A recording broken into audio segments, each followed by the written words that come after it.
This program brought to you by MX 2002.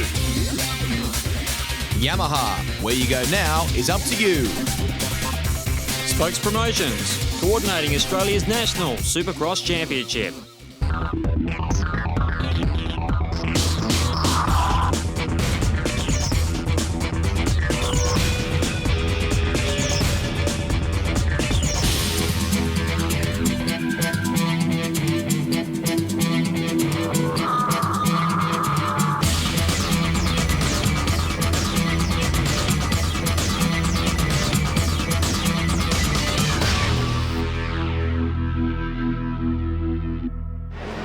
Hi, I'm Mcgrath, and it's showtime.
As we take a closer look at the track, John Cobby joining us in the commentary box. Thanks very much, Rusty. Well, we're going on board with Team Castrol KTM's Craig Anderson. He's gone through the stutters, he winds the throttle and clears the Kawasaki triple jump easily. Now over a small set of doubles, they wind it through this berm over the No Fear tabletop. You can see he's tucked in behind Pirelli Honda's Michael Byrne, the burner. And now a section of 5 single jumps and back to the stutters. Well, there's the burn up. Bike 2, closest to you, makes a great start in this heat 2. Trying to get down the inside. Melton blocks him out though, and Melton has come off the bike. Peter Melton, bike number 11, that's a big one. Yes, it certainly was. Both riders vying for the same piece of real estate here as we watch the burner hell-bent on grabbing corner 1. Nearly goes over the berm himself, and the whale Kawasaki of Reggie Melton over the berm itself. Now, it doesn't get any closer than this. How fired up are the riders this evening with Mcgrath in town? Really aggressive stuff. And the burner back on the attack. Yeah, he's looking good, Rusty, isn't he? Oh, he's thrown it away. A mini high side there. Craig Carmichael and Lee Hogan forced to go around the outside of him. And that is a tough break for the burner as we watch it again. He's up on the pegs. Now to this small double jump section. He just comes up a little short, and it's enough to throw him out of rhythm. He was trying to get past Desi Hanrahan there. And here's the man who takes it out. A good ride for the Central West Motorcycles, Suzuki. Craig Anderson, bike 5, closest to the screen. Away he goes on the Castrol KTM. Gets a good start too. Someone's come down there. Yeah, I think that was Brad Hibbard on the 25 machine, but back to the racing here. The two protagonists in the championship, Cam Taylor and Craig Anderson, both in this one, but so too is the man we know as Showtime, Jeremy Mcgrath. Mcgrath in second position, bike one, the Yamaha, but Anderson has made a great start here. So Mcgrath right in the thick of it because Cam Taylor is chasing him down. Yeah, Taylor looking quite good early here. Oh, a bit of a moment there. Jeremy Mcgrath nearly losing the front wheel of his Yamaha Australia entry in his pursuit of Craig Anderson and Rusty. Let's not forget, Ando will not be overawed by this occasion. He has raced against Mcgrath previously. Well, we're not used to seeing Mcgrath on these tighter layouts either, so it seems as though the Aussies have got something over the American at this stage. The Castrol KTM in the hands of Craig Anderson leads this one. He'll take it out from Mcgrath. Hey, I'm Luke Gurrick. See me in the expression session coming up next.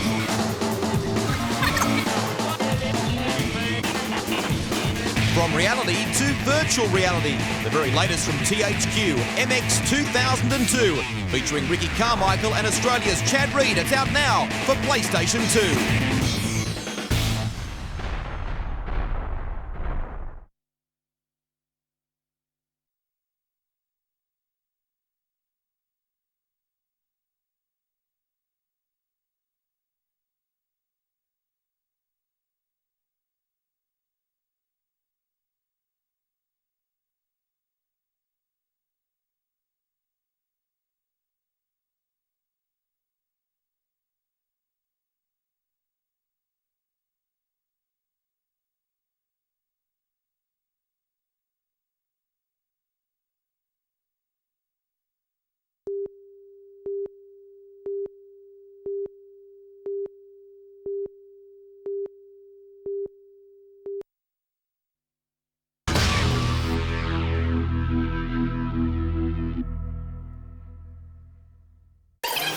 We're back on centre court in Melbourne, semi-finals time.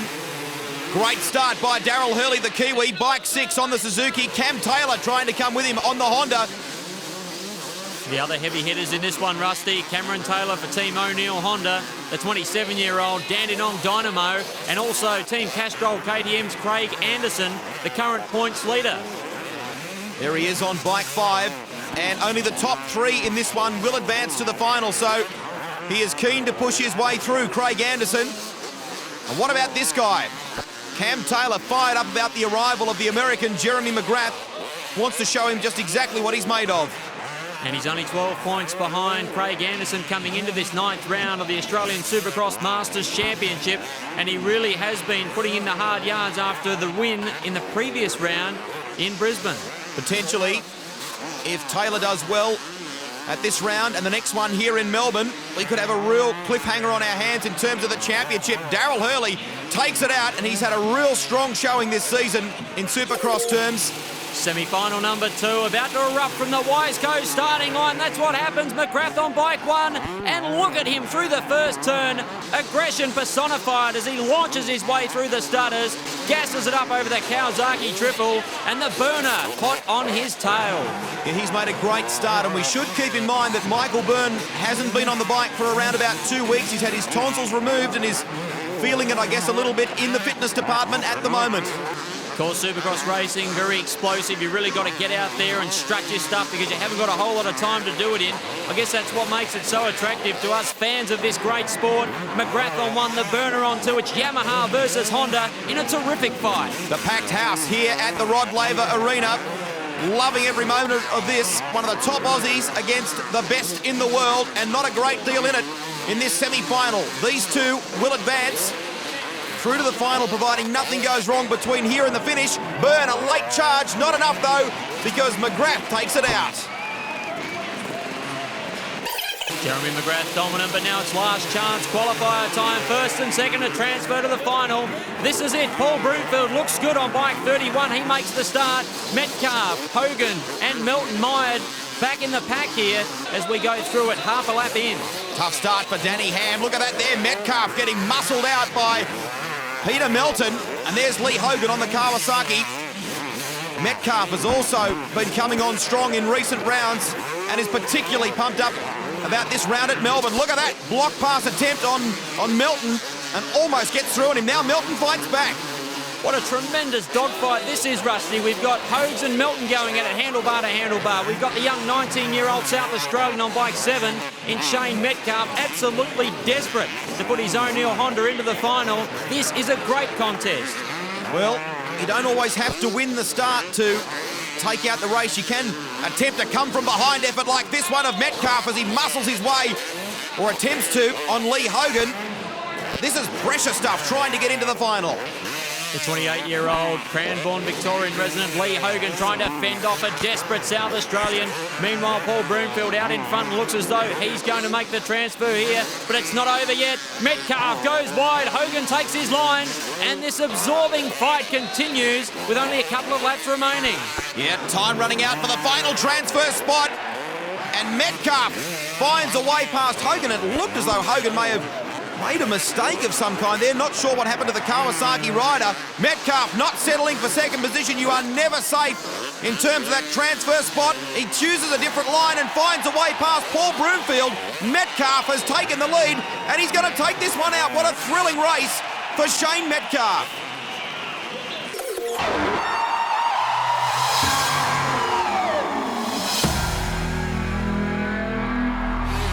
$1,000 up for grabs in the No Fear expression session, and John Flint starts it with a one-handed saran wrap.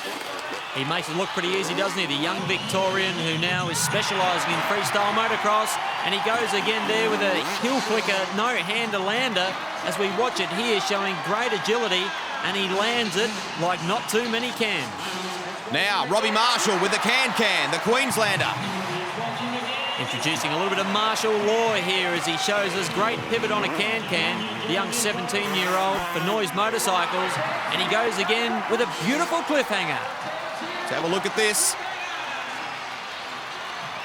Beautiful landing now. John O'Porter in action. Same move. Well, JP, an absolute crowd favourite. Let's not forget that coming up just after this is his final in the 1-2-5s. He goes a big Superman. Look at the upper body strength. I know we say this every time we see it, Greg, but it takes a great amount of strength to nail that sort of jump. What's he got in store for us now? John O'Porter has a look at... Tough landing there. It's like a one-handed catwalk or something. Well, he was trying some sort of innovation there, and a brutal landing for JP. That one must have hurt. Luke Urich in action now. And a shin scraper to kick things off. Yep, shin scraper come Cordova. That was a good start from Luke Urich, who again specialises in freestyle motocross. Let's watch this one again. He goes with a nice cliffhanger, clears the No Fear banner easily. Things are close between he and John O'Porter. What can he come up with this time around? A Superman seat grab, but he's come down. Oh, he's miscued on the landing. He didn't quite get back on the seat properly, did Luke Urich, and he's bottomed out, thrown it away, and consequently, the crowd giving him the sympathy vote and the $1,000 thanks to No Fear. Hi, this is Jeremy Mcgrath, and you're watching Supercross Masters on your home.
He's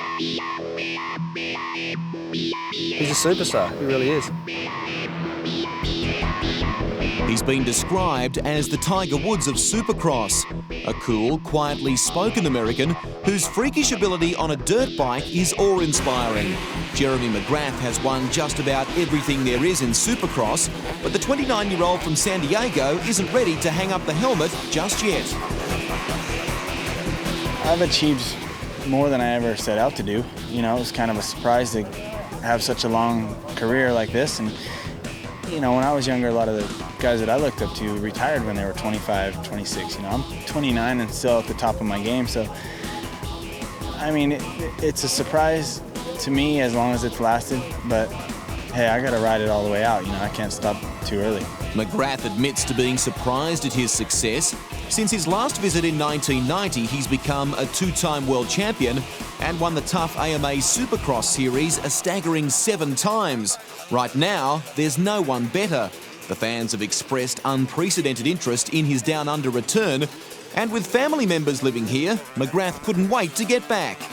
Yeah, I enjoy it a lot. Unfortunately, we get to come when it's wintertime, you know? I'd like to come spend a little bit more time here when it's a little warmer. And I mean, yeah, I think the people are great, and the language barrier is perfect because you can talk with people, and, you know, unlike Europe, it's a little bit harder. Yeah, it's good. It's not just the fans who'll benefit from the tour. The riders and engineers in the CDR Yamaha team will also learn a great deal. Each mechanic brings all his factory parts, so our mechanics get to meet one of the best mechanics in the world and understand the equipment a little bit better. The riders then meet Jeremy and they start a relationship up, you know, over the couple of days that he's here. And in the future, he may, you know, if they go to the States, they more than likely will stay at his house. You know, that's how it works. Mcgrath says the nickname Showtime comes from his parents. Although he'll occasionally throw out a knack-knack during a race, he leaves showcasing tricks to freestylers. A smooth, accurate and aggressive rider, this steely-eyed American thrives on racing. Jono Porter hoping to make up for the disappointment of missing out in the expression session, but he's up against a class field. Robbie Marshall, Craig Carmichael in there as well. Away we go in the 1-2-5 final. Good start by Troy Doran, but he gets boxed there. Some drama there, Nicky Irwin and Shane Boyd, I think the two that went down over the triples. Oh, Jono Porter jumps over the helmet of Craig Carmichael and takes the lead. A phenomenal piece of bravery. That's big stuff, and Carmichael now has been relegated back, I think, to 3rd or 4th place. Carmichael was really thrown by that. He did not expect that move from Jono Porter. The youngster from Gladstone, a flying start. Really pumped up about this 1-2-5 final. Defending champion Troy Doran in second.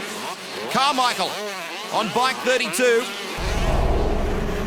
has made his way back up the order. Well, we're watching this start on the replay here. We see Nicky Irwin throw it into the turn. Shane Boyd looks to get through. Actually tangles on the rear wheel of Troy Doran's O'Neill Honda. And unfortunately, Nicky Irwin nowhere to go and dropped it. That is a tight turn. That opening left-hander, you've got to get it just right. Troy Doran in second position. What can he do in terms of trying to get around Jono Porter? It just seems Porter is very hard to stop at the moment. Porter cleared the Kawasaki triple then. That's given him even more room. Well, Doran and Carmichael, the gap between them is only 6 points in Doran's favour. He's on bike 1, the O'Neill Honda. So really, the name of the game here, if Troy cannot win, and I'm sure he'll want to, but if he can't, he's got to fend off the advances of Craig Carmichael's Team Green, Kawasaki.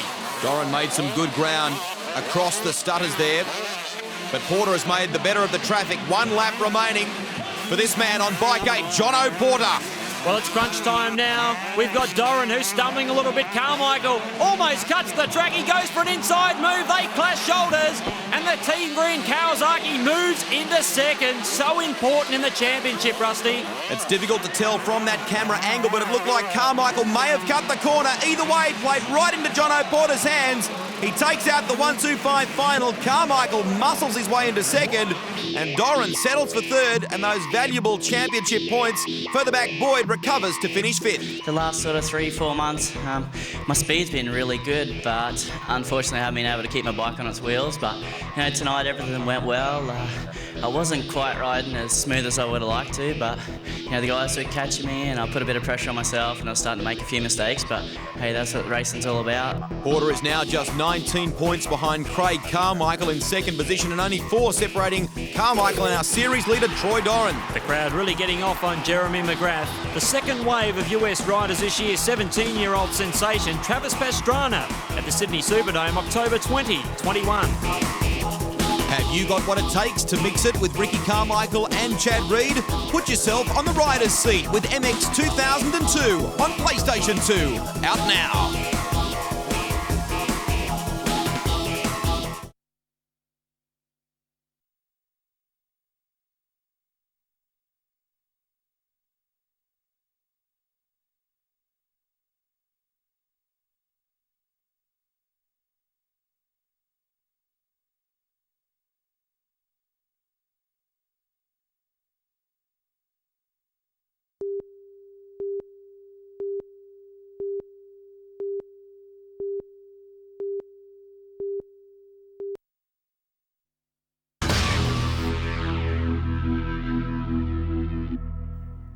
Plenty of nerves on the grid for the Australians. The man they have all come to beat and the man that the crowd has all come to see, Jeremy Mcgrath, set for the 250 final. He'll face some stiff opposition too.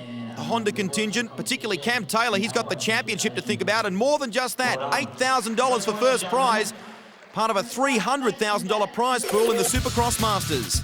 The grid looks like this. Mickey Cook's in there, Shane Metcalf, Paul Broomfield, Michael Byrne and Cameron Taylor.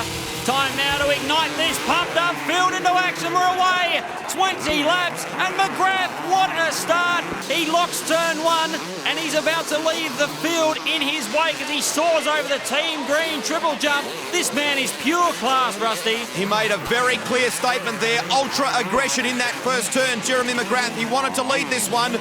Byrne and Cam Taylor will do their level best to stay in touch with him. They will not let him get away with this. And Metcalf has made a terrific start as well. We'd expect that Michael Byrne, with his recent US experience, could be perhaps the man to go with Jeremy Mcgrath, if anybody. But at this stage, Cameron Taylor, with everything to gain in this championship, is looking very good in second place. Byrne's fitness will really be tested in this big final. He hasn't been on the bike in recent time, but is pumped up about taking on this man, Jeremy Mcgrath, who leads the way. Well, it's interesting reading the biography on Jeremy Mcgrath. Of course, raced BMXs till he was 14 and then got into motocross racing. So he started fairly late. Perhaps that's what has preserved his longevity in this sport. The man 7 times has been the US champion in Supercross, and he really is an absolute enigma in this sport. The 29-year-old from San Diego with his signature knack-knack as he heads toward the finish of the final, acknowledges the crowd. He takes out the 250 final. A brilliant performance by the American, and he led home the Honda trio, Michael Byrne, Shane Metcalf and Cam Taylor. Craig Anderson 5th.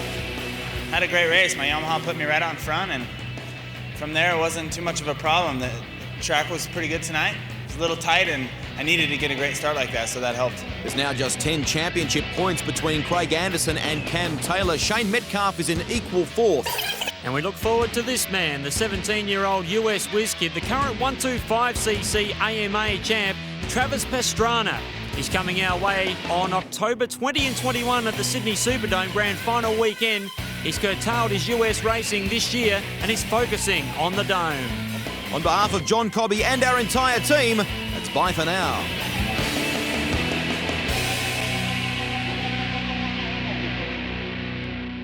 This program brought to you by MX 2002. Yamaha, where you go now is up to you. Spokes Promotions, coordinating Australia's National Supercross Championship.